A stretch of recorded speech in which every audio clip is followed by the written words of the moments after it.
Welcome, colleagues. My name is Tendai Murisa. I'm with Civio Institute, and in this meeting and the process that we're starting today, Civio Institute is hosting a process being led by the South Africa Institute for International Affairs. So my colleague Steve will sort of give you a background to the work that is being done. It's all focused on the African peer review mechanism, which may be new to some of us in Zimbabwe, but the APRM has been in place for close to over a decade now. A response to, at that point when it was initiated, a response to sense that most of the processes that African governments were being subjected to in terms of how they were measured in terms of performance and reforms was being carried out by sort of using northern processes driven by northern agendas. So Africans, especially during the time when Thabo Mbeki and Obasanjo were still heads of states in their respective countries, Nigeria and South Africa, began to push a more Pan-African, a more African-oriented a program in terms of even thinking of our development and also thinking of governance processes to say we can watch over ourselves. That's why it's called the peer review. So it's a review done by peers. So African countries review each other and they score each other on how they are performing. Zimbabwe took time to accede to sign to this. I think we signed last year. So we are just at the beginning of the processes. And South Africa Institute for International Affairs gladly have come in to help us with some processes that as civil society we should or could have been doing, but we have not sort of come together. Some organizations may be doing it independently, but we will not come together as civil society-based actors just to look at how we can contribute towards the review of Zimbabwe, because the review is ongoing. So there will be a point whereby there is need for an input from civil society, where we also make sort of an input, either a shadow report or even to make an input into the main report. But Stephen will take us through the detailed processes. But this is our process. South Africa Institute for International Affairs are helping us through the process. So the documents, whatever things that will have to be done by Zimbabwean-based activists, scholars.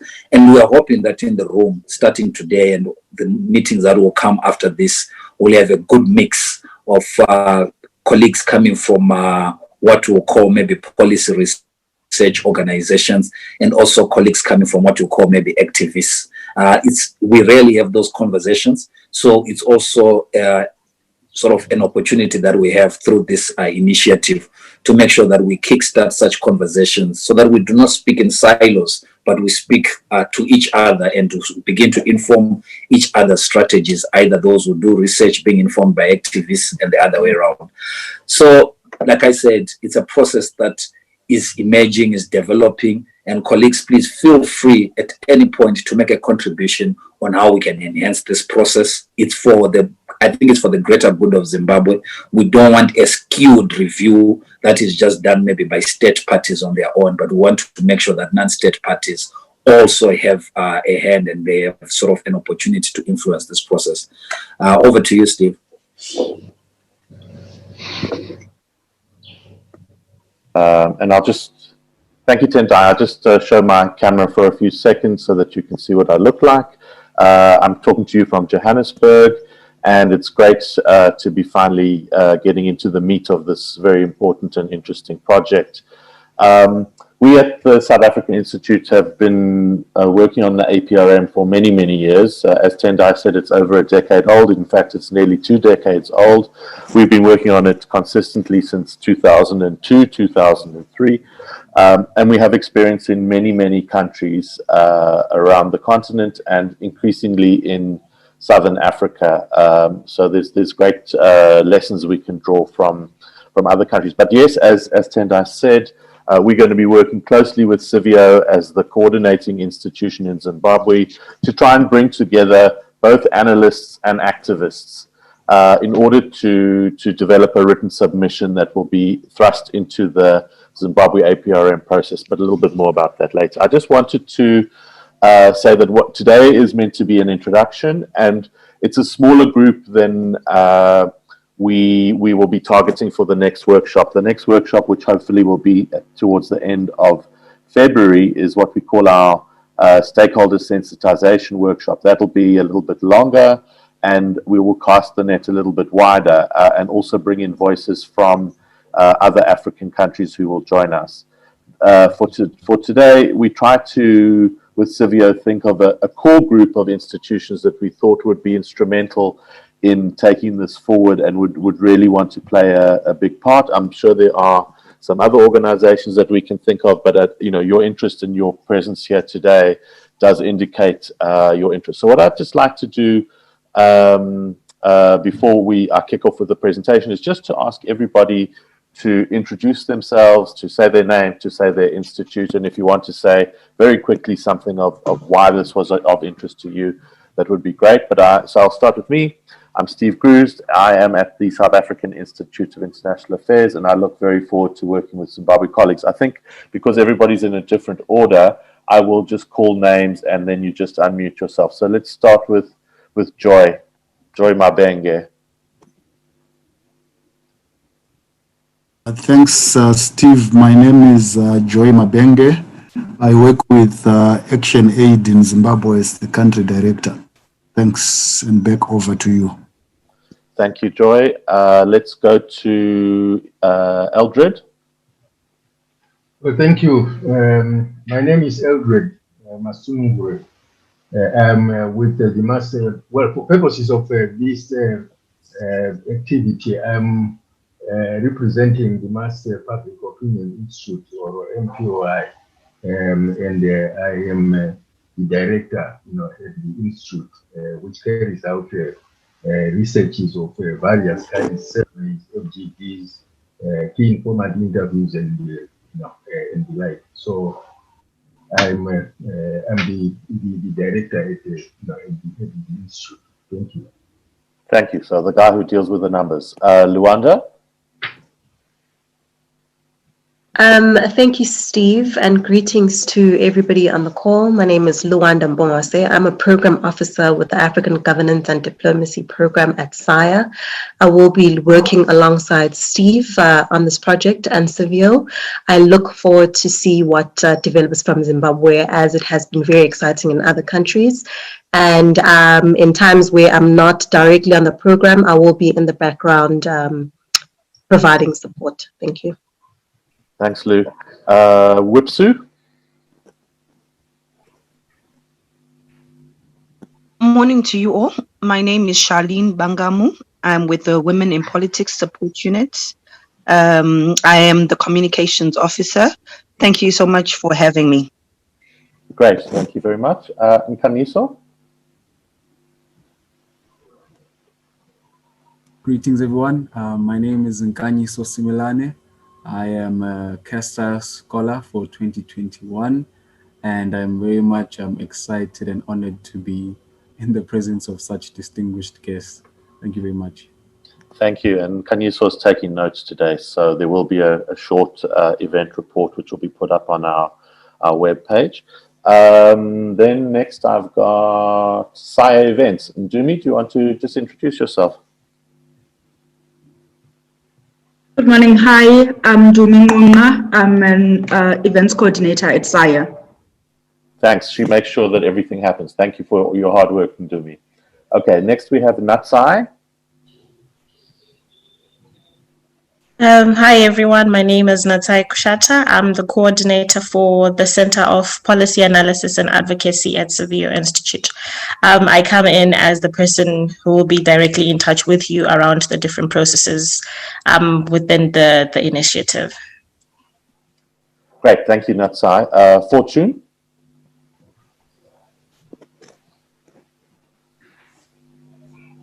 Morning again, colleagues. My name is Fortune Kuhudzewe. I'm the research specialist at the Zimbabwe Human Rights NGO Forum. I'm looking forward to these discussions and to see how we can synergize towards developing probably a shadow bill towards the African peer review mechanism session of Zimbabwe. I'm looking forward to the discussions. Thank you. Thanks. The next on my list is Tendai Morisa, but I think Tendai has already introduced himself, so we'll move on to Eda Jawa. Good morning, everyone. My name is Eda. I'm with the Seville Institute. I'm the programs manager. Thanks, Stephen. Thank you. Belinda? Okay, good morning, everyone. My name is Belinda. I'm with Seville Institute. So I will also be assisting Natai and the team at Seville Institute for this project. Thanks, Belinda. Yasin Hara? Good morning again, everyone. I'm Yasin Nara. I'm the senior researcher at the Zimbabwe Human Rights NGO Forum. And I'm excited to discuss this as I'm concerned about issues around accountability regarding the human rights issues we're currently facing in the country. So I'm pretty excited. Thank you. Thanks, Yasin. Laureen?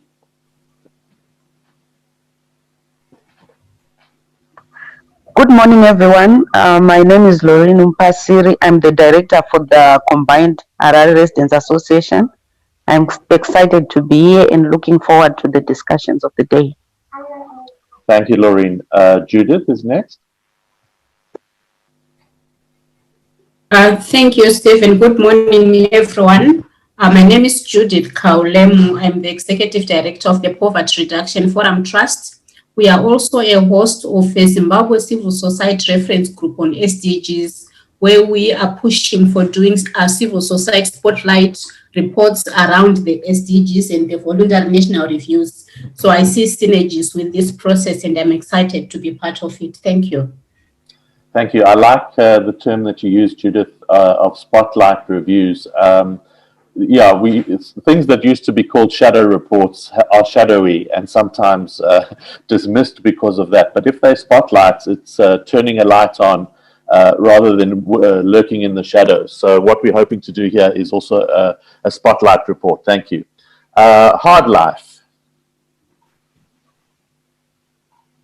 Morning, everyone. My name is Hardlife Mzingwa, and I'm the National Coordinator for Community Water Alliance. It's good to be here. I look forward to cross-pollination of ideas during the sessions. Great, thank you. Mutuso. Good morning. My name is Mutuso Liwayo. I'm the Director of the Zimbabwe Environmental Association. I look forward to the learning and sharing that will happen during this conversation. Thank you.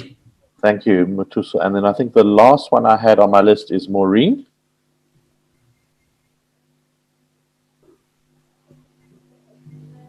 Maureen Gandhi something. Can you unmute me, Maureen, if you're there? There we go. Hi, everyone. My Hello, name Maureen. is Maureen Gandiwa. I'm from We Lead Trust. I am the advisor there. I'm looking forward to sharing information and learning from you guys. Thank you. Thank you very, very much. Is that everybody? Is there anybody that I haven't asked to introduce themselves? No. Okay. All right. So what I'm going to do is share my screen, and we're going to go straight into my presentation. Just if one person, can you see that? Can somebody? Is it visible? Yes, it is. Yes, we Okay, great. Thanks, guys. Okay, so I'm from the South African Institute of International Affairs, and we're going to be talking about what the peer review mechanism is, how it works, and importantly, why it matters. As an introduction to what we have called our ZAPS project, Zimbabwe APRM Popular Sensitization. We are doing it in partnership, as you know, with the Seville Institute, which is fairly new on the scene in Zimbabwe, but a very good partner so far, and I'm sure will be a very good partner going forward. So, what's the presentation going to cover? Just a little bit about my institute and the APRM, then looking into what the APRM is, trying to explain it in very simple terms, and then looking at what we hope to do with you together in Zimbabwe, or what you will do together with us in Zimbabwe, as an opportunity to influence the conversation on governance and development in the country. Okay, so that's a picture of our head office. It's based at the campus of the University of the Witwatersrand Wits in Joburg. We also have a small office in Cape Town, but we haven't really been in this office since March because of COVID. We've closed our doors and only very infrequently have people gone into the office. So we've had to work remotely and learn all about what that means. But SAIA has been around for a long time. We were formed in 1934 as an independent, non-governmental think tank on international affairs. We turn 87 years old this year, so we're a bit of a gogo. But I think it's important just right from the outset to say that I'm not representing the APRM Secretariat. We are not... what we're doing is an independent project on the margins of the APRM, but we do have good relations with the Secretariat. I'll get to that a little bit later. We have 4 major programs at the Institute: the African Governance and Diplomacy Program that Luanda and I work on, which looks very closely at the APRM, also China and Africa, and foreign policy of African countries. We have an Economic Diplomacy Program, EDIP, that looks at trade, investment, and all those sorts of things, the African Continental Free Trade Area, for example, the World Trade Organization, etc.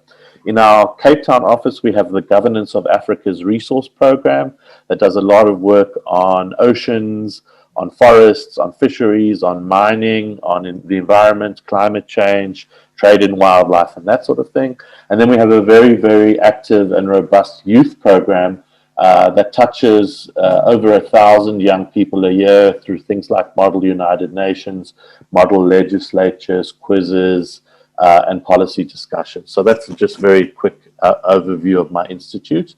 We worked on APRM right from the beginning, and we've done a lot of research, a lot of analysis, a lot of training, and a lot of consulting to the APRM Secretariat, which is based in South Africa for the continent. We worked with civil society organizations in early countries. So those were countries like Ghana, Kenya, Mauritius, South Africa, Algeria. We worked over the years on revising the big APRM questionnaire. We were one of the institutes that worked on that. We've done a nice report on bottlenecks to development, which is on the APRM website, and what's called the APRM's expanded mandate, where it's now been tasked with monitoring the governance aspects of Agenda 2063 and the SDGs. And we've most recently worked in a very similar project to the way we're working now in Namibia in 2018 to develop a civil society submission, a spotlighting report, if you like, as well as this year, last year, we started in Botswana and South Africa. So Zimbabwe actually forms the third leg of the Botswana and South Africa project that we're working on at the moment. Okay, so what is the African peer review mechanism? I'll try and give it to you in a nutshell. It's Africa's voluntary governance, monitoring and promotion tool. It was formally established in March 2003, having had preparatory work done in 2002. It grew out, as Tendai said, of the thinking at the turn of the millennium about the African Renaissance, NEPAD, the New Partnership for Africa's Development, and over the years it's become what's now known as an AU specialized agency.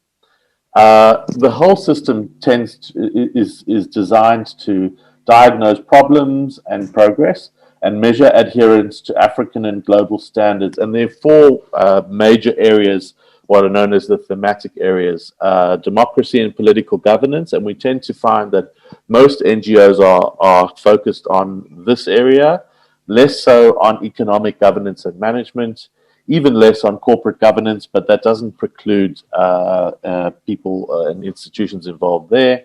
And fourthly, there's more involvement on the socio-economic development side. These are broad themes, and within these themes, there are sub-themes and questions and indicators and so forth that a country has to respond to. It's based on the belief that dialogue, peer pressure, diplomacy, and civil society involvement can support and catalyze reform. And if any country needs it. I think APRM is a unique opportunity for a country like Zimbabwe that, as we were discussing earlier, has really been in crisis for 20 years to try and sort out what the causes are, but much more importantly, come up with what the solutions will be. This is just out of the APRM base document. I'll just read it quickly. The mandate of the APRM is to ensure that the policies and practices of participating states conform to the agreed political, economic, and corporate governance values, codes, and standards contained in a particular document. The APRM is a mutually agreed instrument for self-monitoring by participating member governments. The primary purpose of the APRM is to foster the adoption of policies, standards, and practices that lead to political stability, high economic growth, sustainable development, and accelerated sub-regional and continental economic integration through sharing experiences and reinforcement of successful and best practice, including identifying deficiencies and assessing the needs for capacity building. And the principles of the APRM is that every review exercise carried out under the authority of the mechanism must be technically competent, credible, and free of political manipulation. These stipulations together constitute the core guiding principles of the mechanism. So that's the officialese of what it's trying to do. So I'll repeat again that reviews must be technically competent, credible, and free of political manipulation. And this is something that civil society really should insist on at all stages of the process. And if you see that things are not going that way, then it might be a time to raise your voice, to write an article to the newspaper, to have a debate on radio, to somehow raise the alarm that things are not conforming to these principles. Institutions are set up at national and continental level. Firstly, at the continental level, you have the Forum of the Participating Heads of State. That now has 40 members, and President Mnangagwa will be a member or is a member of that forum. That's essentially the peers in the peer review who discuss the reports and other issues on an annual basis, usually the day before the AU summit. Then we have a panel of eminent persons. At the moment, there are 9 people that are in charge of the peer review. And I think for Zimbabwe, the person in charge is Bishop Sangulane, who comes from Mozambique. It's usually somebody in the region. I can double check that. But this panel oversees the reviews in the various countries. And then, as I said, there is an APRM secretariat that is based in Midrand in South Africa between Pretoria and Joburg. And there's about 50, 60 people who now work there under the CEO, Professor Eddie Maloka. Then, more importantly, at the national level, each country appoints an APRM focal point, which is usually a minister. My understanding is at the moment APRM sits in your Foreign Affairs Ministry or whatever the particular name is. And so that minister is most likely to be the focal point. But we have shared with Sivio the name of an important contact who is kind of coordinating from the government side. When we get to discussions, we can talk about the official process. A very important body that each country sets up is a National Governing Council, which is almost like the board of directors for the process. That has to be a multi-stakeholder body with drawn from government. In most cases, there are very few NGCs. In fact, only Ghana that doesn't have any government representatives, but this will have people representing youth, women, people with disabilities, farmers, research institutions, etc. That's usually a body of about between 10 to up to maybe 30 members that meets regularly and oversees the putting together the report. And then in most cases, there is a national secretariat, not to be confused with the continental secretariat, most often in a government department. Again, Ghana is the exception to the rule where they set up a completely independent secretariat, but usually it's a seconded government department, most usually in the department of the focal point. And the final institution is a temporary one, which are technical research institutes, where government usually calls on independent researchers to help with surveys, to help with desk work and interviews and so on and so forth to respond and put the report together. And usually there are 4 of them, but some countries have had less. There are various types of reviews. Firstly, there's a self-assessment. So the country responds to a very long questionnaire, and it's a bit like your performance appraisal at work. You say, how have we done on these measures? And then that self-assessment report is prepared. When that's ready, you will receive a country review mission of experts from different African countries who will reflect on that self-assessment and conduct their own investigations. And then eventually, a few months after that, once the report is prepared, President Mnangagwa will be reviewed by his peers at one of these meetings, and the report will be presented. And the final country review report is made public. This is very important. There's usually a national launch, and then it is a public document uploaded on various websites and tabled in institutions like the Pan-African Parliament.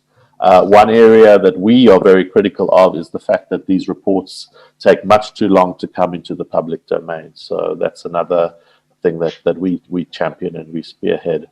And then, of course, the country has to develop, find funding, implement and report on a national program of action. So you're going to have a long list of things that are wrong in the country, and then quite an extensive program of action to say, well, this is what we want to do, and we've costed it, and this is how we're going to reform. As I said, it's based on a very long questionnaire. It's 105 pages. And it requires various research and consultation methods. Most countries use 4 methods, which is desk research, expert interviews, focus group discussions, and some kind of national survey, either with the national statistical body or with institutions that are qualified in doing that. It covers almost everything that you can imagine, from in the democracy and political governance. It would look at human rights, the separation of powers, the judiciary, parliament, the executive, vulnerable groups, women, youth, human rights, as I said, elections and so forth. Economic governance and management looks at the macro and the micro economy, how the country is doing there. Corporate governance looks at how businesses behave. And importantly, socioeconomic development looks at sectors like health, housing, education, roads, sanitation, etc. So really, everything that you're already working on has some bearing on the agenda of the APRM. So we also urge CSOs that this shouldn't be looked at as a completely alien and separate work, but it's an opportunity to push and to advance what you're already working on. Okay, I'm going to speed up a bit because I've been going a bit slowly. It's also envisaged as a continuous process, not just a one-off report. Unfortunately, the time taken between the first report and subsequent reports has been very, very long. You'll see that in the next slide. But the idea is that this first review is a base review, and then subsequent reviews reflect on the initial review. It's meant to be a countrywide process, not just a government one. Thus, participation of civil society, academia, business, parliament is very important, both to sit on the National Governing Council, but also, as we have been doing, making written submissions into the process. Here's a snapshot of the APRM in Africa. So we'll start with the white countries. The countries in white are not yet APRM members. So you can see it's Morocco, Libya, Guinea-Bissau, Central African Republic, South Sudan, Eritrea, Somalia, DRC, Madagascar, Eswatini, formerly known as Swaziland. And those are some of there's quite a challenge of governance in many of those countries. Some are actively involved in conflict. Then the red ones, the 3 red ones, which are Kenya, Uganda, and Mozambique, are countries that have been reviewed twice. The orange ones are countries that have been reviewed once, and in our region, South Africa, Lesotho, Zambia, Tanzania. And then the yellow ones are countries that have either joined up recently, so Some of the more recent countries that acceded are Zimbabwe and Seychelles, who joined last year. Botswana joined the year before. Namibia joined the year before that. But you've also got countries like Angola and Malawi that have been members for a very long time, and the process hasn't moved at all. So of Africa's states, 40 out of the 55 states are APRM members. 22 of them have had a first review and 3 have had a second review. 3 have also had what are called targeted reviews, which are much more limited. And the APRM has a goal of achieving universal accession, all countries, by 2023. We'll see if they get there. This is just looking at which countries have been reviewed when. I'm not going to go into detail, but you can see some years there's 3, some years there's 2, some years there's 4. These that have had second reviews, and then the grey blocks are the ones who've had targeted reviews. We can look in more detail if you're interested, but you can see there was a lull in 2014 to 2016. The APRM was really on a downward spiral. At that point, it didn't have very good leadership, and then you can see as Professor Maloka has taken over and righted the ship, reviews are beginning again. This year we're expecting second reviews probably in South Africa and Nigeria at least. There are challenges in the system. Can we call these leaders peers? Countries with very different political outlooks and levels of development and varying political commitment to the process. There's all sorts of challenges in terms of logistics, support, financing, stamina, staying with this process because it lasts a long time, monitoring and evaluation. We found that CSOs are usually very keen, but have difficulty making input for some of the reasons on the line above. And that's why we have refined and honed our own interventions to developing these spotlighting reports with a coalition of civil society. The media has shown modest interest in the APRM. They usually report on the missions when they come to town, but the process is quite technical, and it's difficult for for the media to really do in-depth stories. It's a long process, as I've said. The implementation of programs of action has been quite a disappointment, actually. Often they don't really make their way into talking to the national budget or the national development plan, and they don't really get funded and they don't really get implemented. Has it worked?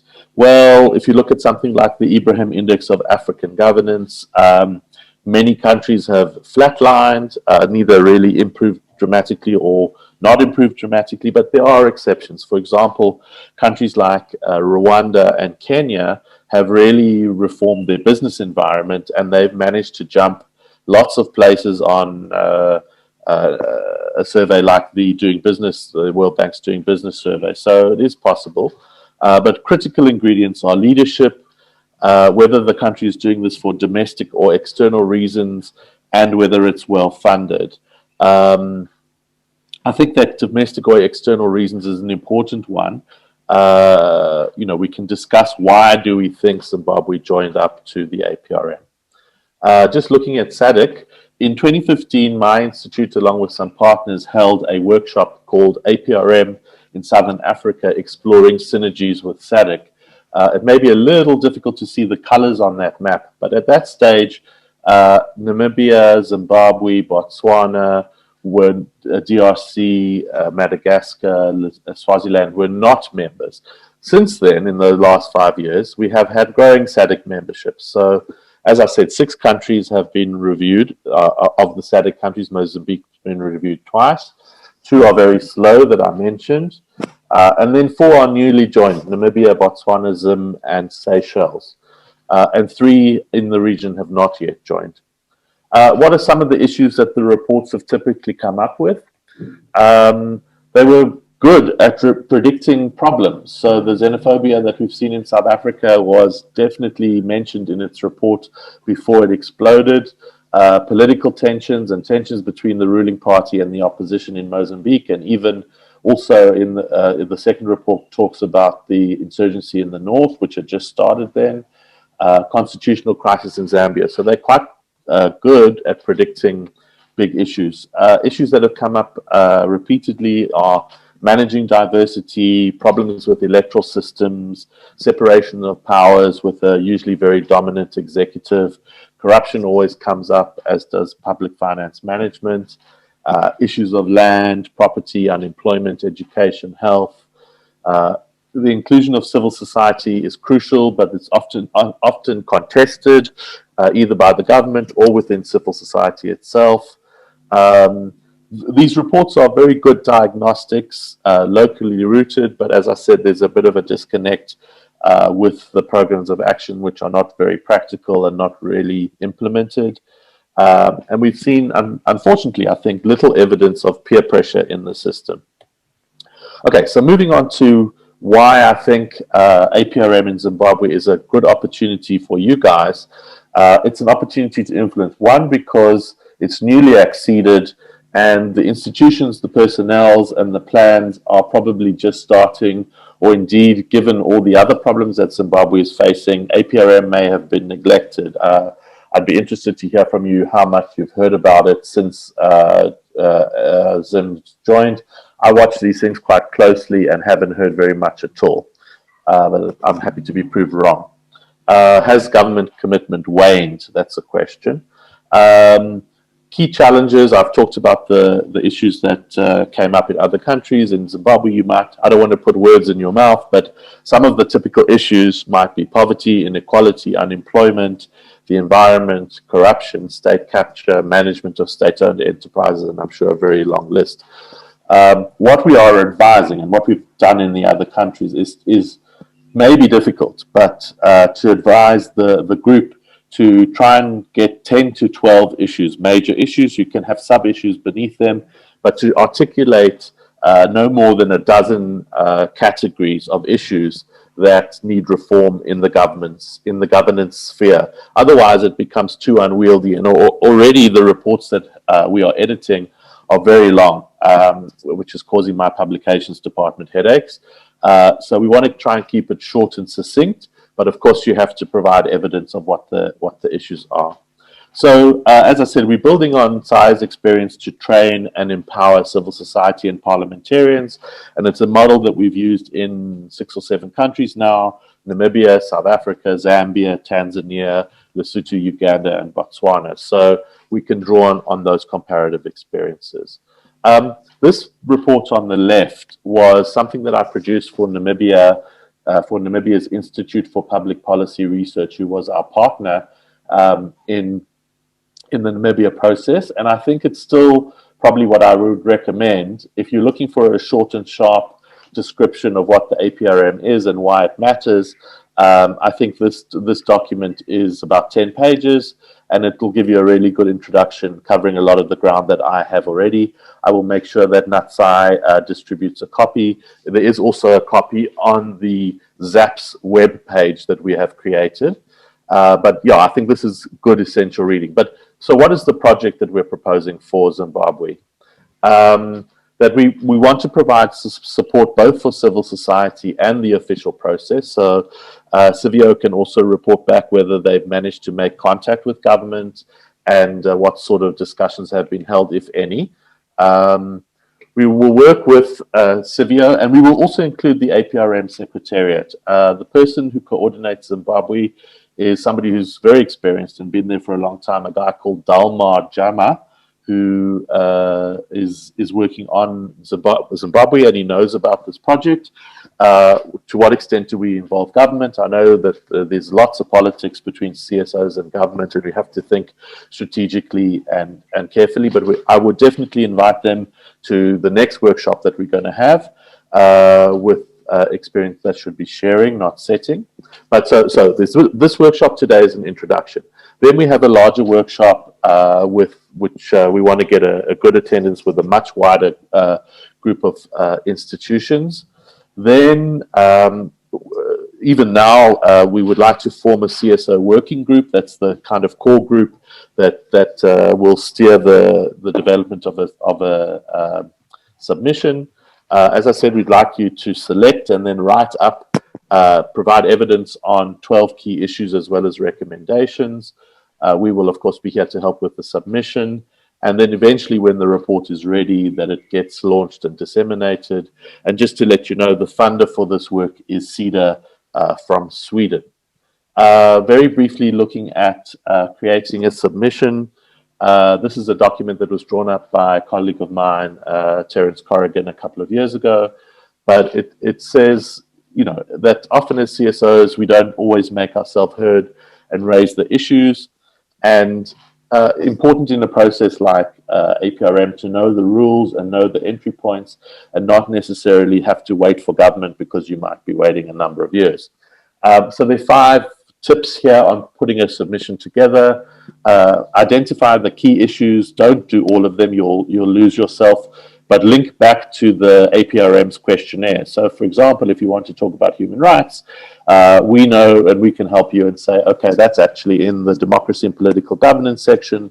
It's objective 6, and this is how it's linked to the APRM. So we've done that with these submissions from the other countries.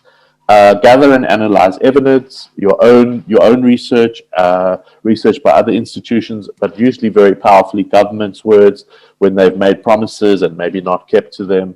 And having facts and figures and footnotes is important. Develop convincing arguments with solutions and with proposed solutions. Circulate the draft for consensus and building alliances. So even though it's only going to be a core group that writes the report, there will be opportunity for other institutions to put their names to it. And then finally, submit it to the right place at the right time. Nearly done here. Just looking at what I think are some benefits for Zimbabwe and the region. It's a comprehensive governance assessment done by Africa for Africa. It identifies strengths, weaknesses, and remedies. It's an opportunity for civil society to collaborate and co-create in a positive way. It's also an opportunity to share best practices. It opens up civil space, which is shrinking in many of our countries, and it's a platform to raise the pertinent issues. Will this eventually attract investment and improve the national brand? I put a question mark there, but I think that's an important element of what's happening. It may encourage others to join the APRM if they see what Zimbabwe's process is like. And it will strengthen SADC as more countries deal with cross-boundary issues, climate, health, migration, the environment, as more countries come together.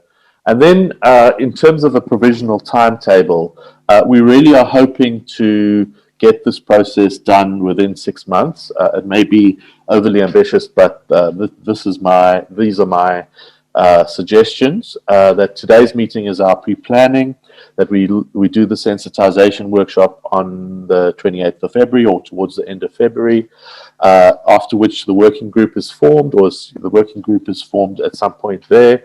And we have a separate meeting to select the issues and debate them. And we've got, because we have to do this virtually, we've got various little tools that we can use online. Then a working group meeting towards the end of April. Hopefully that the draft is getting done. Just to say that we do have funding. This program has funding to support our partner.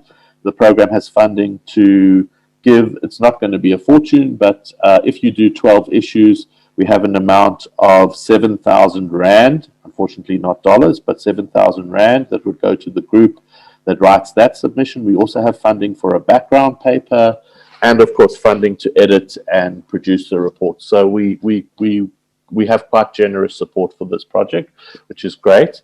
The other thing, I think, because we have to do it online because of travel restrictions and COVID, it also means, and certainly for the next meeting, we should look towards this, that we can bring in people outside Harare, that we can bring in Bulawayo, we can bring in people from various other cities and towns onto the Zoom call, which is a great advantage of doing it electronically. Anyway, we're hoping then that a report will be produced between March and May. That might be a bit overly optimistic, but that's what we're trying to get done. that we'd have a validation around the 27th of May, and then make the final edits to the report and launch 29th June.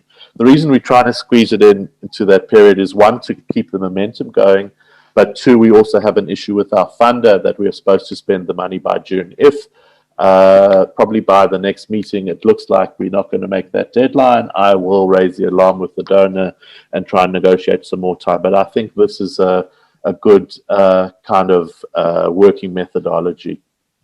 And that's me. That's how you can get me by email. That's my Twitter handle. And please, if you would like to, we have a Facebook group called Engage, #Engage APRM, that has people from all around the continent. At the moment, we've got about 670 members. I'm trying to get up to 1,000 by the end of the year. So please, when you're next on Facebook, join Engage APRM. You're welcome to also friend me on Facebook, and I can add you like that. So I've probably gone a little bit over time, but I'm going to open up for comments and questions now, and then in the next session we can have a broader discussion about what this means for Zimbabwe, which Eda and Luanda are going to chair. Your suggestions, your comments, your worries, things that are not clear. So we've got about 10 minutes just for discussion on the presentation, and then we'll move into a broader discussion. So anybody, let me stop sharing for now so I can see. If you'd like to raise your hand, or just simply in the chat, you can put your questions, or you can simply just unmute yourself and fire away.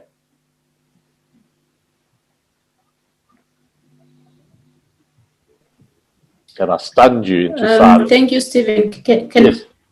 Can I come in? Yes, sure. Thank you so much for the Thank you so much for the comprehensive presentation, very informative. Maybe I just have two questions. I wanted to find out who decides when a country is ready for review. I know it's peers, so probably it's voluntary. But so who decides? Can a country be a member but never opt to be reviewed, or how does the process go? That's one. And then two, given the time frame that we have given in this initiative, which will ultimately come up with a civil society spotlight report, where will it feed into? Is Zimbabwe going to be reviewed, so that juxtaposing the government's review, then there's the civil society spotlight review? How do those two processes feed into each other? Maybe if you could share light on those two. Thanks, Judith. A very good question. So who decides when they're ready for the review? Well, as you said, accession is voluntary. So Zimbabwe has already acceded and joined the APRM.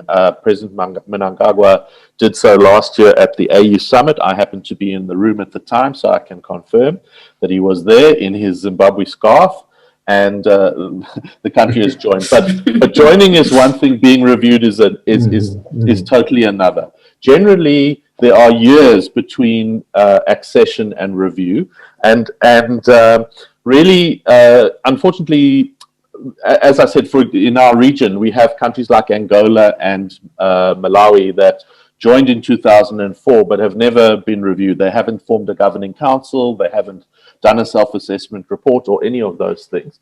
So a lot of it is a kind of negotiation between the country and the panel of eminent persons in the Secretariat that will, they will come, they will have various missions to encourage your country to be ready, to set up the institutions, to answer questions. But that typically takes at least, I would say, 2 years from accession. But then the country signs a memorandum of understanding undertaken to be reviewed. When that happens, then the process really starts moving. So it'll be a kind of negotiation between Zimbabwe and the APRM institutions as to when it would be reviewed. But yeah, as I said, it's a long time frame.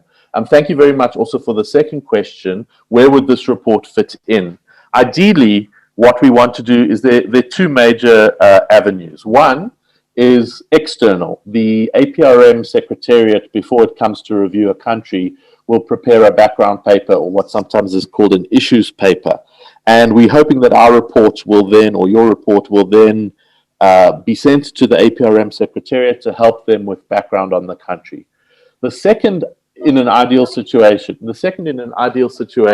is that the report would actually be fed into the national process of putting that self-assessment together as a civil society submission. So, you know, again, the politics determine this, but it's important, I think, that government has some trust in civil society, which is probably quite low in Zim at the moment, but that civil society makes this and portrays this as a positive contribution to the country putting its own report together. It can be, you know, it'll be a standalone report, but it's also meant primarily as an input into the national process to say, here, as a collection of civil society organizations, is what we think are the critical governance issues for Zimbabwe, and we want to feed this into the national process. Does that? I think that covers your questions, which were very good. Judith? Thank you, Steve. Thank you. Great. Yeah. Okay. Anybody else? Can I okay, sorry. Go ahead, Eldred. Yeah, well, as a follow-up to this question, contribution,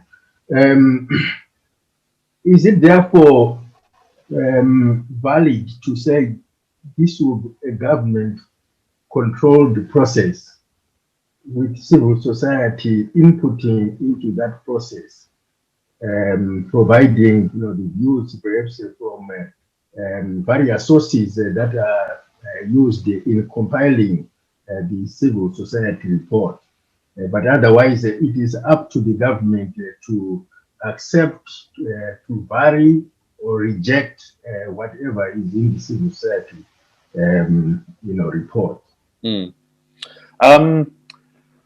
Well, the country will form a governing council, which is going to be a partnership, or should be a partnership, between government and civil society. But yes, at the end of the day, government will be free to accept or reject the report, which is why, as I say, we have to negotiate the politics here and the context. And maybe in a country like Botswana, government may be more accepting of something coming from civil society than in a country like Zimbabwe, where, if not for the last 20 years, definitely for the last 3 years, the relations have not been very good, and it's a very polarized and politicized environment. So yes, at the end of the day, government would be free to accept or reject, which would mean that maybe that's why the report should be published, and it is a standalone, but also an input to the process. But don't underestimate the power of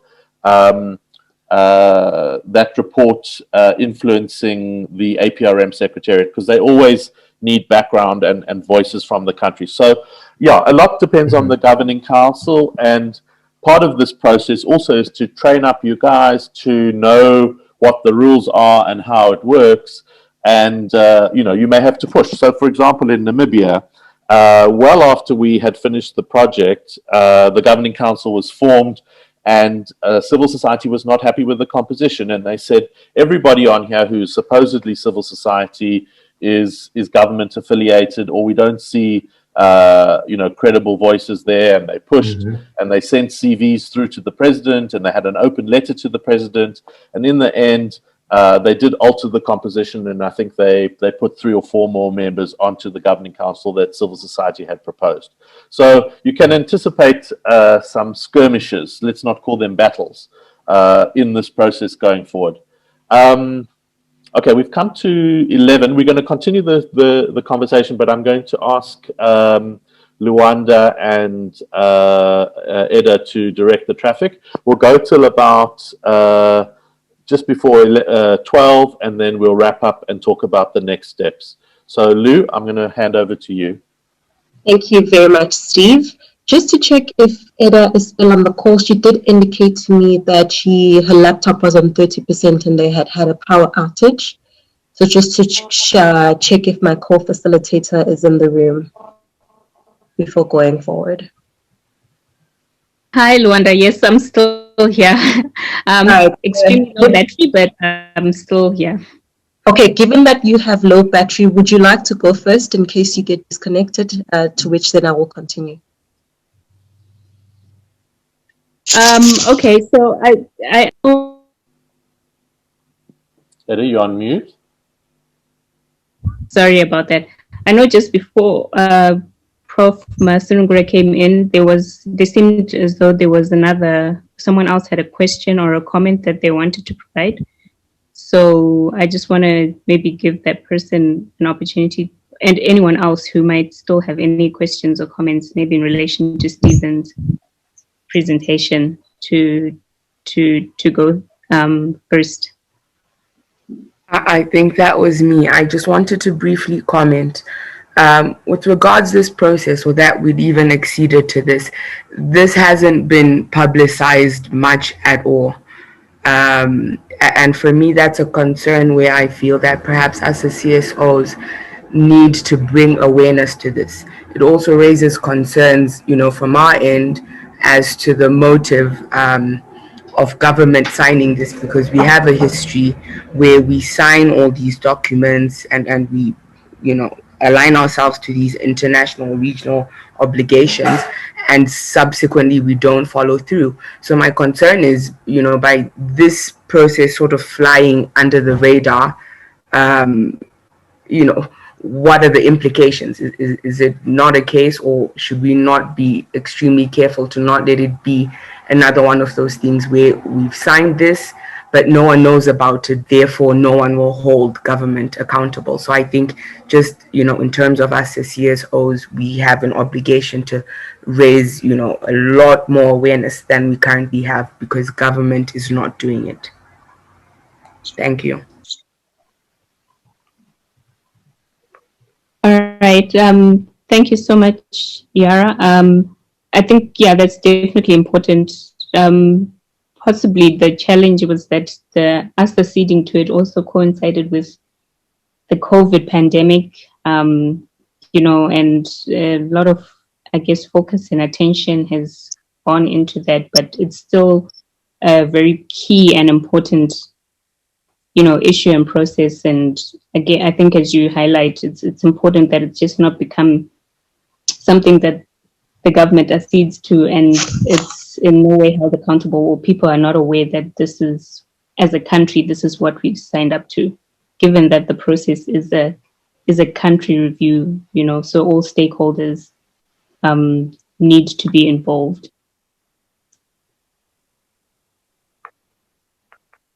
All right. I don't know if there was anyone else. Yes, it's Elgrin.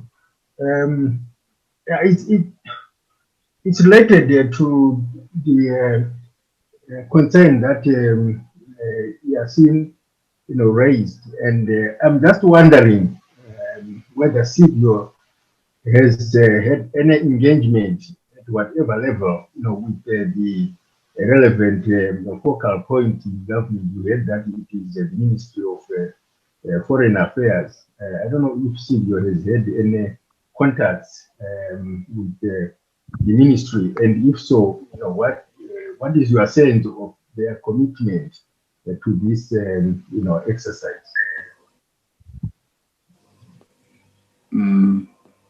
Okay, I can come in there. Is that okay? Yeah. Okay. So first of all, there have been unfortunate events in the Ministry of Foreign Affairs. The death of the minister in the past week and a half or so.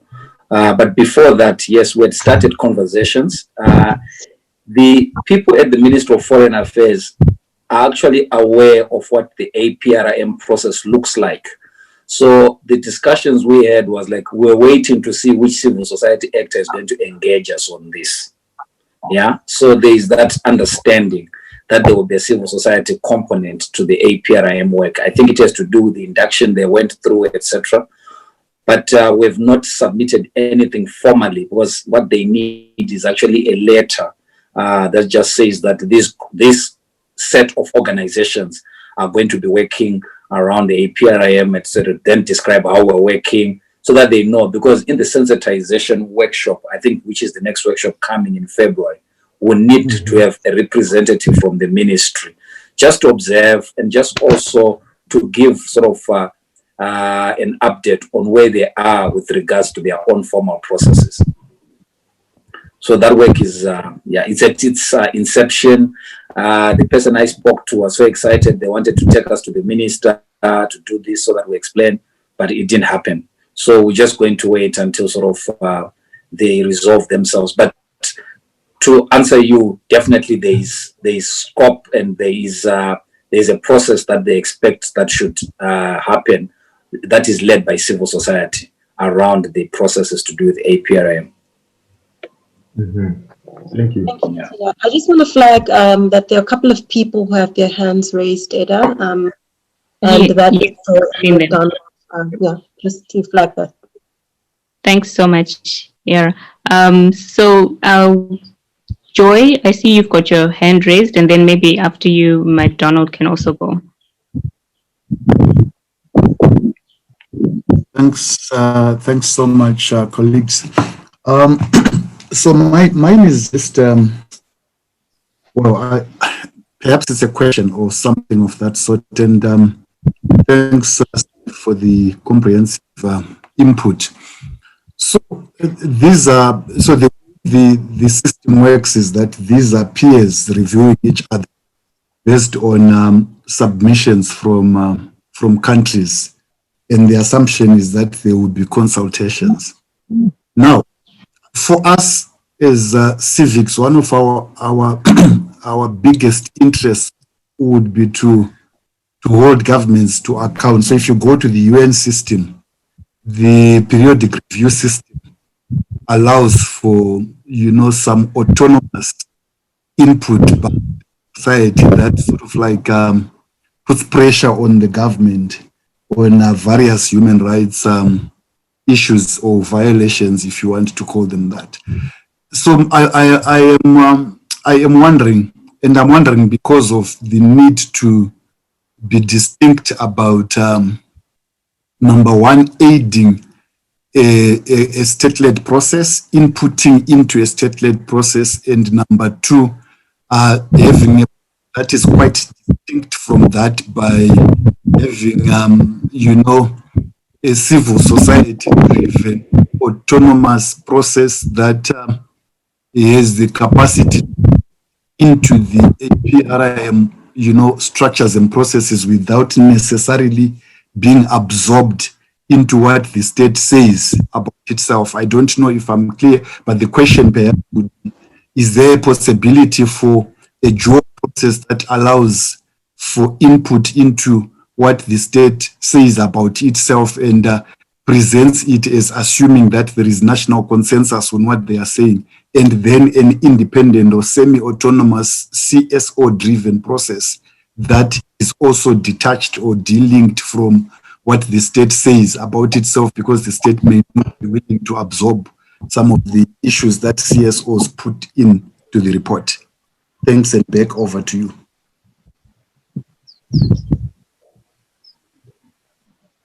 McDonald, you were next. All right, thank you very much. I hope I'm audible. I think I'd posted some of my comments on the chat box. The first one was just to say that what is the role of Parliament, if any, in the APRM process? And this could also even have to do with also some of the regional parliamentary bodies that we have. Since it is an instrument that is trying to enhance accountability within the African continent, what is the role of these parliaments? Do they take a part in the review? Do we involve them at some point, given that it is also an issue of trying to lobby and advocate for our governments to improve on certain areas? And then the second question is around it being a voluntary process, to say that how best can we get the buy-in of government? Because even on things that are not voluntary and mandatory, especially when civil society is driving a process, government, it always is the big elephant in the room in terms of trying to get them to engage and commit. And then my last question has got to do with some of the submission that was made by Joy, to say that as part of the process in making a submission, we are required as civil society to gather and analyze data. And in some of the spaces that I've been, there's always been a conflict between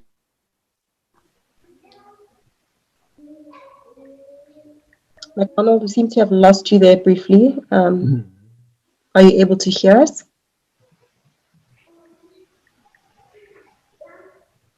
data and also data missions. McDonald, we lost you about 2 sentences ago. Would you mind just repeating the final part of your question? All right, so the final part was around gathering and analyzing data, to say that how do we deal with the challenge of official data, because most of what we generate as civil society, it's not taken as official data. So how does that have a bearing on the submission process in terms of gathering and analyzing data?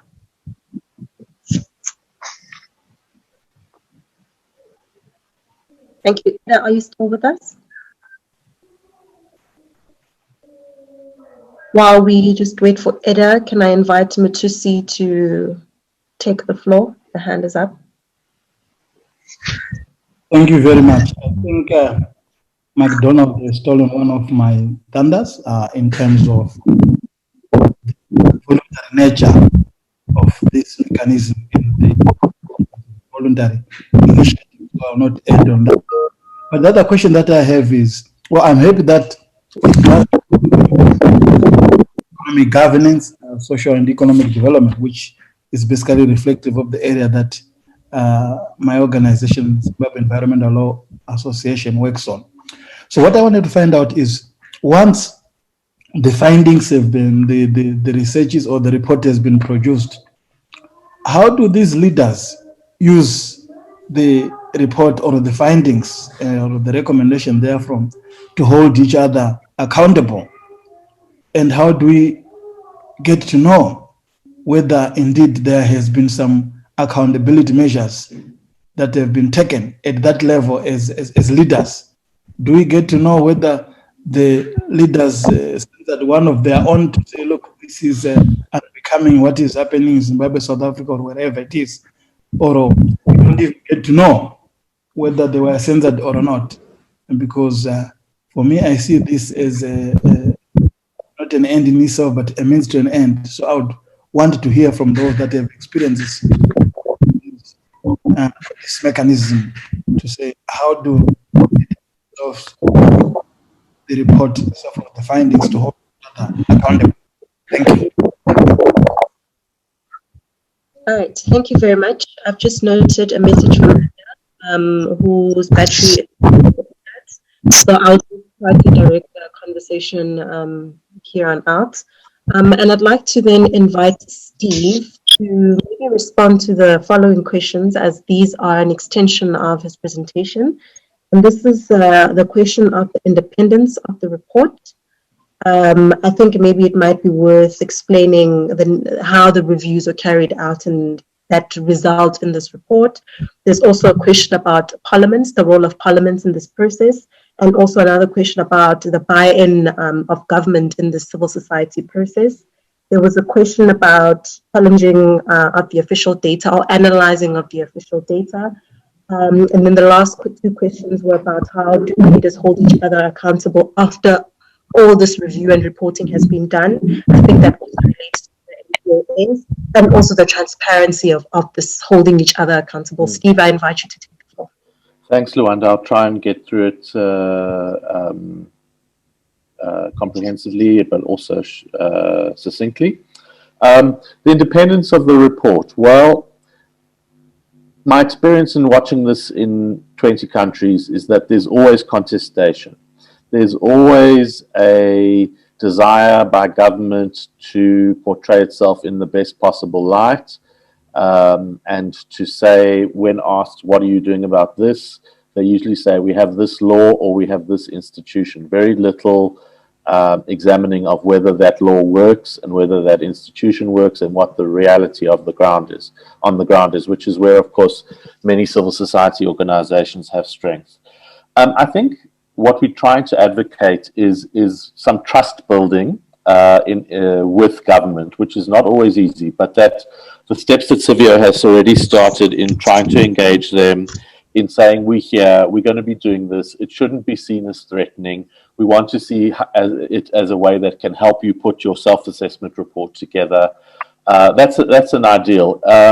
You know, it may, and that's worked in the 3 or 4 countries that we've done this. They haven't always accepted everything that's in the report, but they've definitely taken note. And what is very important is when it does come time for formal events. So, for example, the country review mission or the country support mission comes in, or delegates from the secretariat come in and they need civil society, they know where to turn to because this little working group has already started working on it. So I think a lot of it is about trust building and openness of this process, which is why absolutely for the next one at the end of Feb, we definitely recommend finding somebody in the relevant government ministry to make a short input or a presentation and invite them to stay and listen to the presenters we're going to have from other parts of Africa. Parliament, yeah, that's also has varied from country to country. I think the country that did best on this was South Africa in the first review, where Parliament took upon itself to form ad hoc committees on the APRM. They formed 4 committees that looked at each of the sections, and what they did was they actually formally called for public submissions and written submissions and hearings that people did in front of them. And in fact, we were one of the institutions that was contracted to help put the self-assessment report together. And it was absolutely invaluable to have those submissions that went to the parliamentary committees. In other countries, there have been MPs that have actually sat on the NGC, on the National Governing Council. Again, that depends on the politics and the composition of the country, both ruling party and opposition. In some cases, they can't even sit in the same room. But there is an attempt to do that. In some other places, reports have been, I think, tabled in Parliament in a country like Ghana. So there's no official rule for parliamentarians, but we have tried.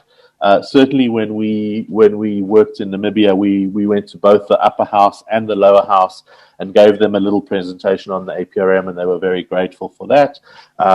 Depending on the group, this is maybe something that we can look at offering the Zimbabwean Parliament, hopefully if travel becomes possible, although I don't think so in the next 6 months. But anyway, that's something we were very happy to do, is tailor something particularly for Parliament that we can be a resource person for, along with the working group representatives.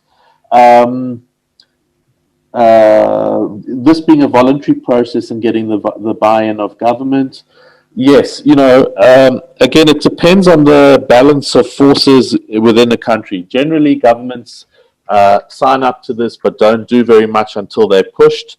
That's been our experience in Namibia, where they signed up and we did our process. And in fact, one of the issues that we highlighted in Namibia was youth unemployment.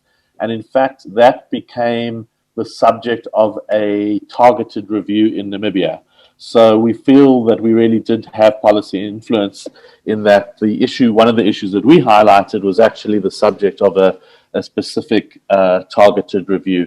Again, I think it's about trust building and also holding government to account. So, you've signed up to this, but you haven't formed a focal point, or you've signed up to this, but you haven't formed a governing council, or you've signed up to this and the timeline that you're projecting is totally impractical, or you've signed up to this and you are excluding civil society voices. So there's a degree of activism that sometimes is required in order to put pressure on the powers that be, in a gentle way, in an informed way. Data, that's a very good question, and I think it's again, it depends. This process has happened in so many countries. there is often contestation about data. I would say for civil society to find the very best data that it can, either from government sources or from external sources, footnote it well so people can follow where it came from, and stand your guns if it's something that you believe. You know, I mean, maybe there's, I don't know what the particular contestations are in Zimbabwe, but maybe it's on something like the poverty rate or the number of people needing food subsidies or whatever it may be. My advice is that civil society chooses the most credible and most defensible data that it possibly can, and if that's from an external source, well, then that's so be it. Once the findings, the questions I think from Mutuso, once the findings are produced, how do leaders use them to hold each other to account? Yeah, I think you've pointed to one of the weaknesses of the program. I've been in Addis, I've been granted admission to the APRM forum meeting for the last, I think, 3 years now. And sadly, you know, these long reports are reduced to very short PowerPoints. And if the head of state is not in the room, the representative of that country, be it the foreign minister or the deputy president or whoever the top ranking official is in the room, is only really allowed to give a vote of thanks or congratulations. So these events are not very well attended by heads of state. I think the most that I've seen in one meeting has been 10 heads of state. So frankly, it's a bit shallow.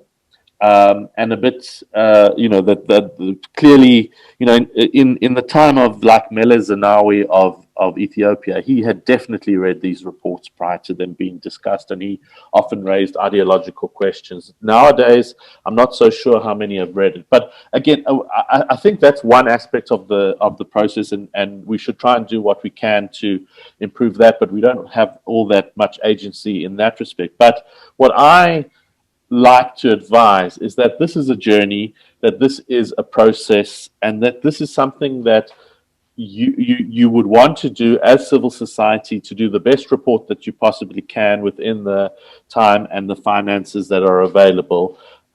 Something that you can be proud of, something that's fair, and that will have a life of its own. So even if it's not taken up by the heads of state, that's unfortunate, but you know, value the process intrinsically for what it will reveal and how it will, you know, organize people's thoughts. How do we get to know? That's a very good question. Usually there is a communique that comes out after each APRM forum meeting. Sometimes you have people like me who are in the room who write of the various peer review, the various reports, the various country review reports. You can see some reflection of the discussion that was held. So one that sticks out for me is that Uganda was one of the things that the panel of eminent persons recommended, was that the population growth in Uganda is too high, that there are too many mouths to feed, and opportunities and so forth. And people have very big families. I think the average size of a family in Uganda is 8 children. And some leaders pointed out that, you know, this just makes it difficult. It's good to have a big population, but it can put pressure on the resource envelope. And Museveni was very dismissive of it and laughed about it and said, you know, we creating as many Ugandans as possible. And that was, some of that was reflected at the back of their report, the actual discussion that happened. So it's not ideal. It's not as transparent as we would want, but we do what we can. And I think, you know, you can make it a credible process just by the hard work that you put into putting the submission together. Thanks. Thank you very much, Steve. I wonder if there's anybody else who'd like to react or has a question before we move on to the next segment. While we wait for colleagues to raise their hands, should they have an intervention, I'd like to just invite those who've just joined us, Prosper and Cornelia, to maybe just take the floor to introduce themselves, let us know which organization they're coming from. Please go ahead, Cornelia. I see you've unmuted. Okay. My name is Cornelia. I'm from Gweru Residents and Ratepayers Association. Thank you so much. Thank you and welcome to the meeting. Prosper? Thank you.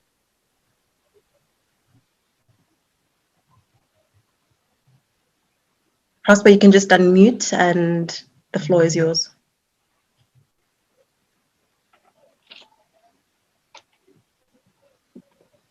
Okay, no word from Prosper. I guess we'll hear from them later. Maybe just if there are no other questions related to Steve's presentation, just to highlight a few opportunities and maybe start having a discussion about how the program would work. Aldred, I see you've unmuted. Do you have an intervention before I move forward? Okay. So maybe just to begin with some opportunities that I started jotting down while we've been having the conversation, is that the first opportunity is that I recognize that this work, the APRM sensitization project, has great synergies with the work you're already doing in Zimbabwe.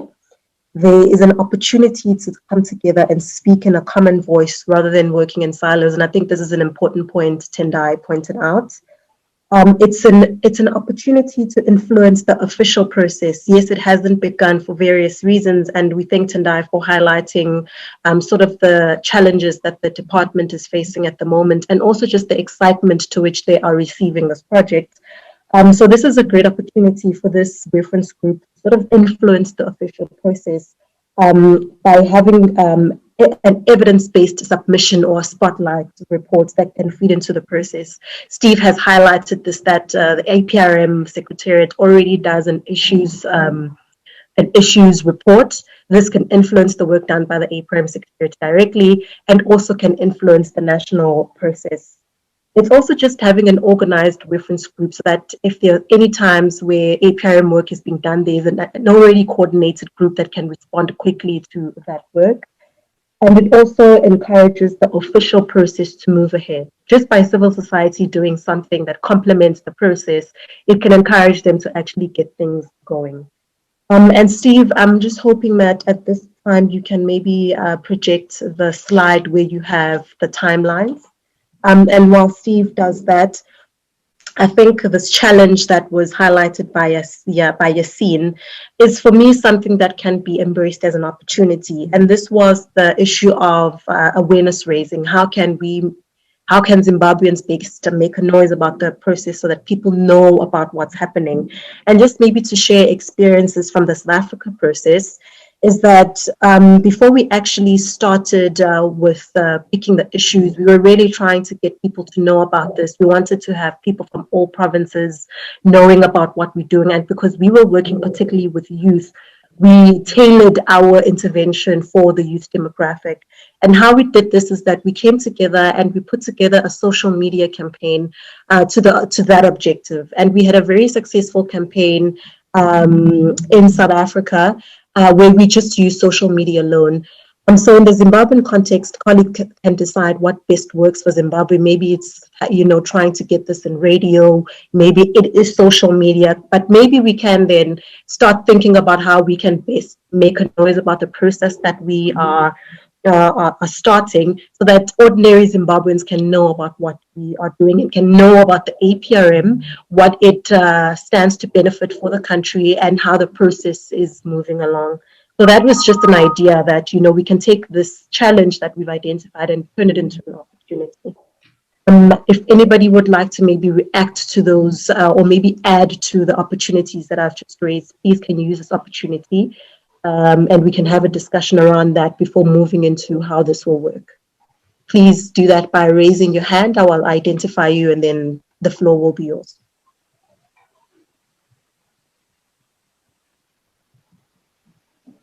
I recognize that Joy's hand is still up. Was this from the previous intervention or? It's an old hand. I've lowered it. Thanks. Oh, thank you, Joy. So if anybody has an intervention or something to add or ask, please can you use this time to do so.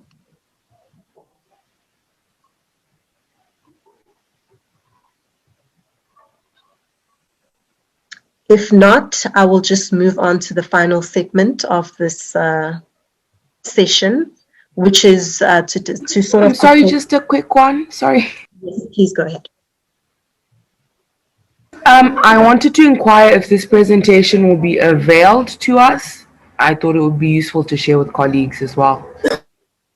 Yes, seeing this presentation and the recording of this meeting will be available. Steve earlier sent on the post a a link that takes you straight to the project page. You can find this directly on the SIA website or on the Civio website. We have a project page that has all the useful material for this project and the APRM process. So we will be loading the presentation and the recording of this meeting. Alternatively, we will also be sending it to our colleagues at Civio who can then disseminate to all the colleagues on this call. All right, super. Thank you very much. Okay, so just before speaking about how this will work, I'd just maybe like to highlight that we are pretty flexible about how projects work in different countries. We try to adapt the country context. We try to hear from the participants about how they want the project to be run. And what we've just put forward is a proposition of the dates and process based on what we've understand to work. So please don't feel like this is set in stone. We are pretty flexible in terms of how we run the meetings and how many meetings we need to have based on what we need to achieve. So just by highlighting that aspect that it is pretty flexible. So we'd also like to hear from you. So today we're having the pre-planning meeting, and what is proposed next is the sensitization workshop. And the sensitization workshop really is where we cast the net very wide. We try to invite as many people as possible. And this is where we also try to invite a representative from government. We have a representative from the APRM Secretariat, both in terms of making interventions and also for them to know what we are up to and can be part of sort of knowing the process. So that is a sensitization workshop that's proposed for the 28th of February. And what would then follow next after the sensitization workshop is that we would then convene as a reference group to sort of discuss or select the issues. And how we've done this in previous contexts is that we've done SurveyMonkey in the case of Botswana, where we've sort of had people select the issues that they think are important. And in the case of South Africa, we used Google Form. So we try to use the online platforms to best guide the issues that participants think should be the focus of the submission of Spotlight report. After that, we also have a series of working meetings. This is just really based on the needs of the project. So we can either have one meeting or we can have 2 or 3, depending on where we are. And what comes after that is that groups or organizations can start writing the issues that they've selected. Usually it's one issue per organization or individual, depending on how the group is constructed. So they would start drafting their sections and we would agree on a deadline. And then it would be a back and forth on the editing process between Civio and SIA and back to the authors. And once we have all the sections, we would then put together the document and have a validation. We would circulate this draft report to all the participants and other stakeholders that we think are relevant, to which we would then have a validation workshop to discuss the contents of the report and see how we can make edits to that and improve the document. And we also contract an independent consultant who puts together this document, and they would then be in attendance in that workshop and be taking notes on what needs to be done moving forward. And once that has been done, I think Steve will elaborate on the background report. But once that has been done, we would then launch this report.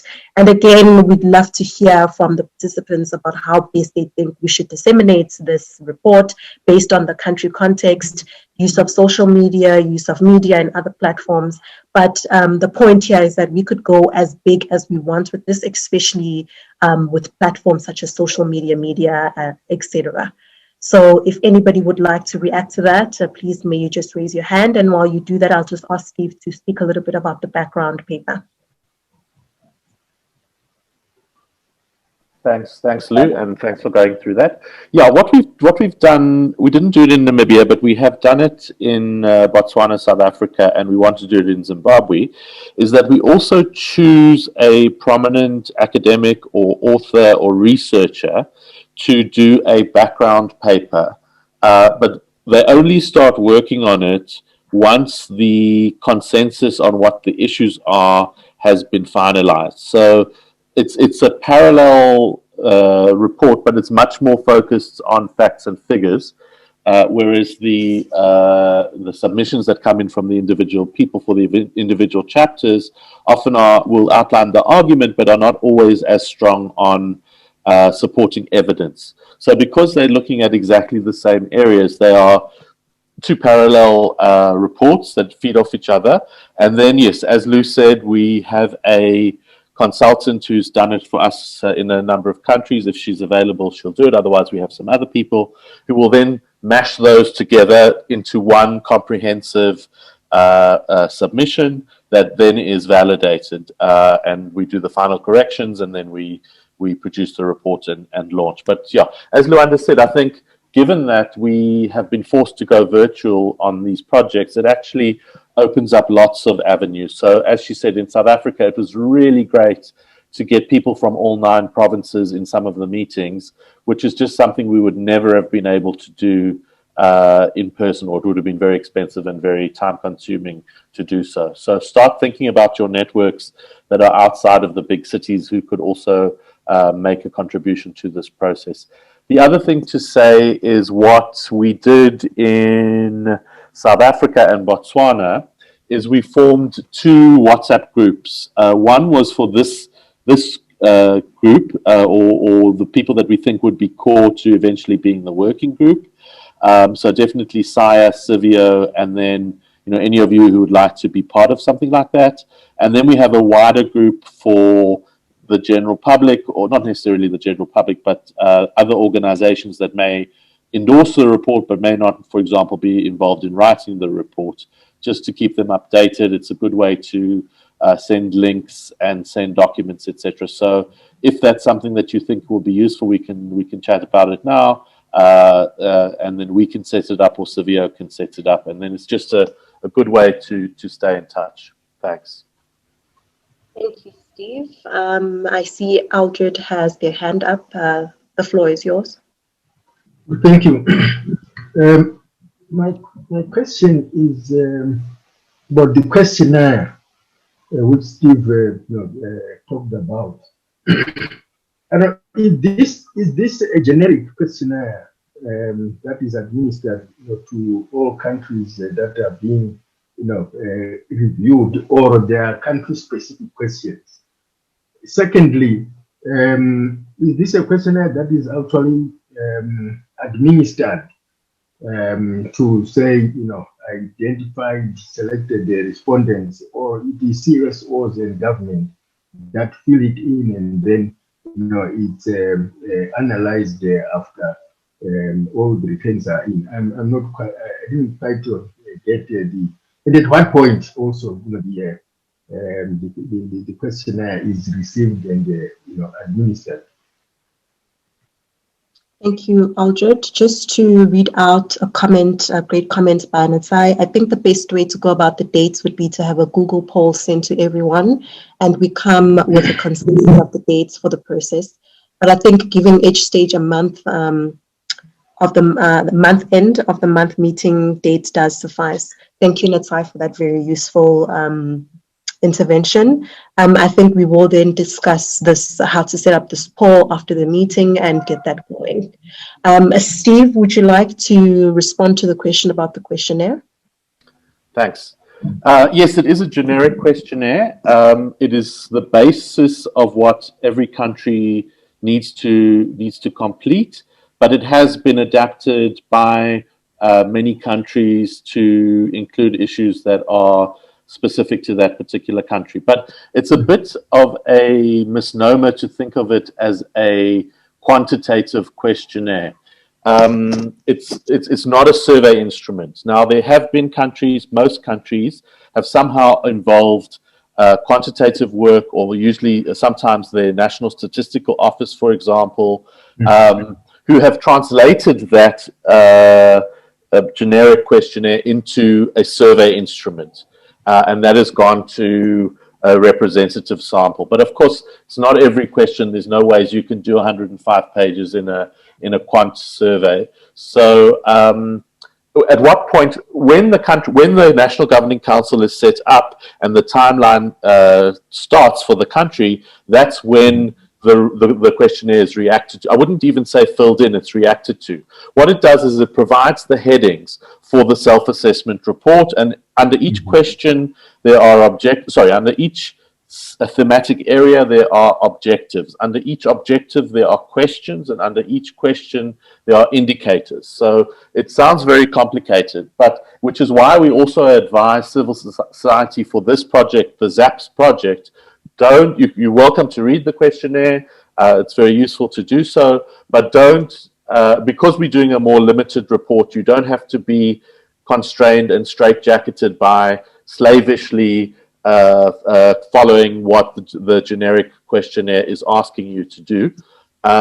It's much better for civil society to come to a consensus as to what they are passionate about, and then do expound on those issues. So I wouldn't worry too much of the questionnaire for us for this project, but yes, the country is expected to respond to it, and unfortunately it's a very long document, and the country's response is a very long document. I hope that clears up. Yeah, okay, thank you. Thank you, Steve. I think I'd just also like to point your attention, Alfred, and everybody else, that these are useful resources that you will find on the project page. So if you already want to start having a sense of what this questionnaire looks like, please do follow the link that was posted by Steve on the chat. We do have a toolkit. SIA has a toolkit for the APRM process.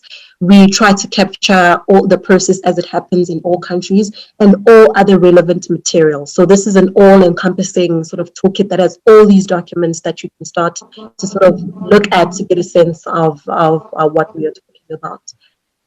Is there anybody else who would like to reflect on what we've discussed, or just has any other points they'd like to flag at this time?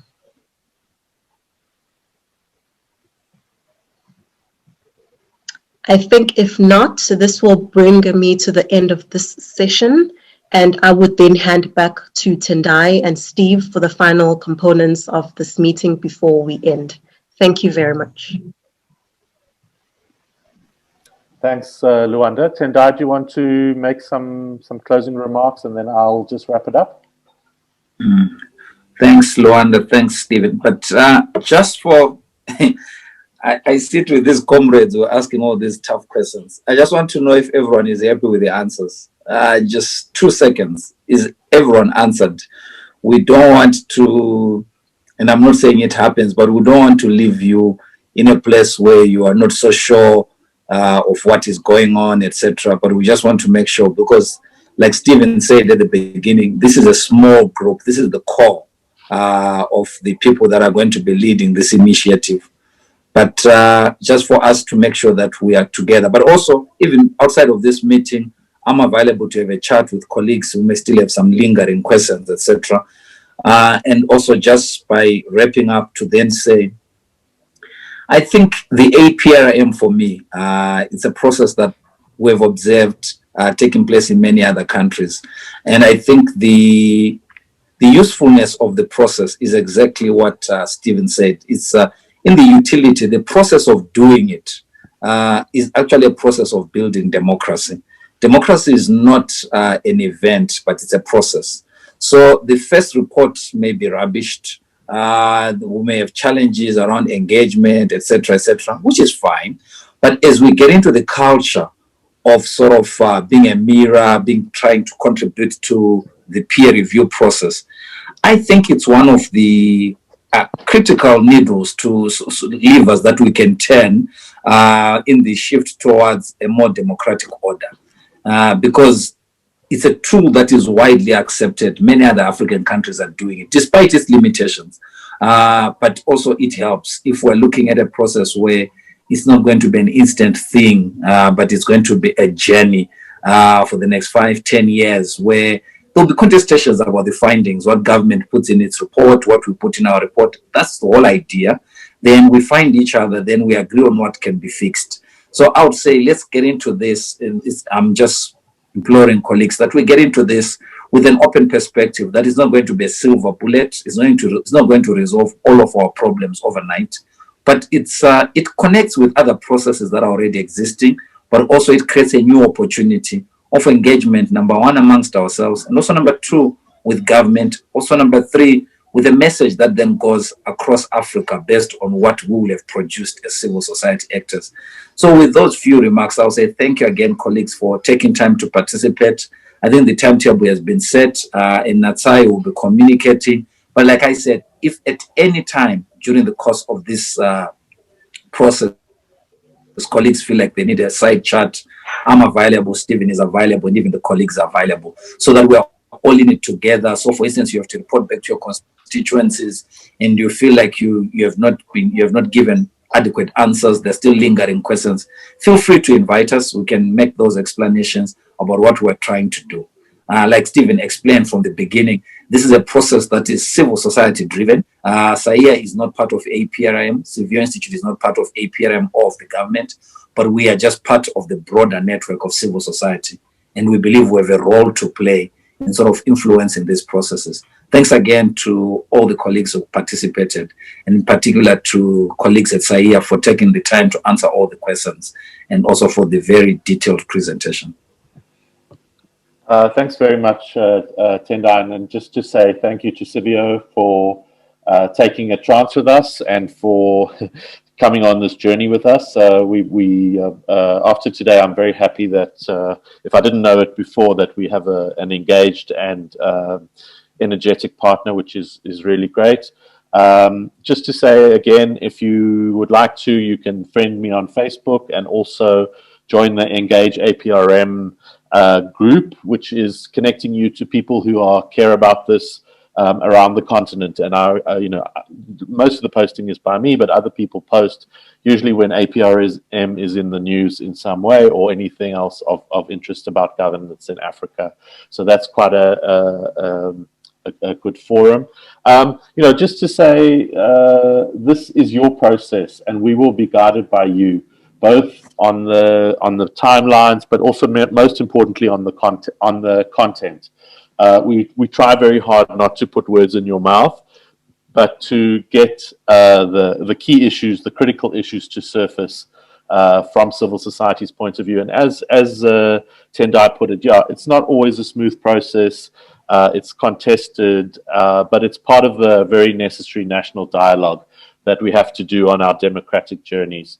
So just to say also a big thank you to Sarasa and Ndumi on our side for controlling and for setting up the meeting, to Natsai for getting a great attendance today. And yes, we'll look forward to circulating the dates. I'll also ask Natsai to circulate the Namibia report that I did, which I just think is a very nice short summary of what the APRM entails and what it means for a country, and much of what it says about Namibia is completely applicable to Zimbabwe.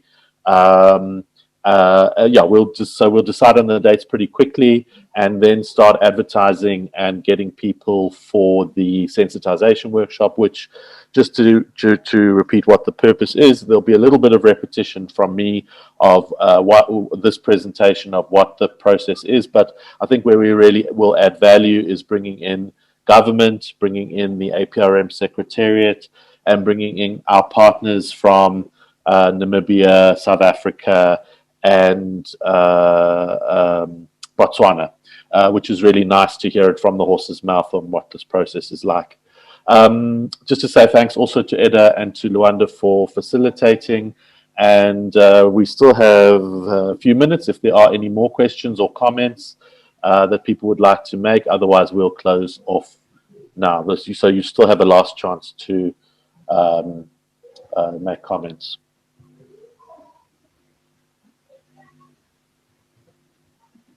Okay, we don't seem to have any comments, but please be in touch. We'll definitely be in touch. Thank you for your participation, and we look forward to the next event. The meeting is closed. Thank you. Thank you very much, colleagues. Awesome. Thank you, everyone. Have a good day. Thank you.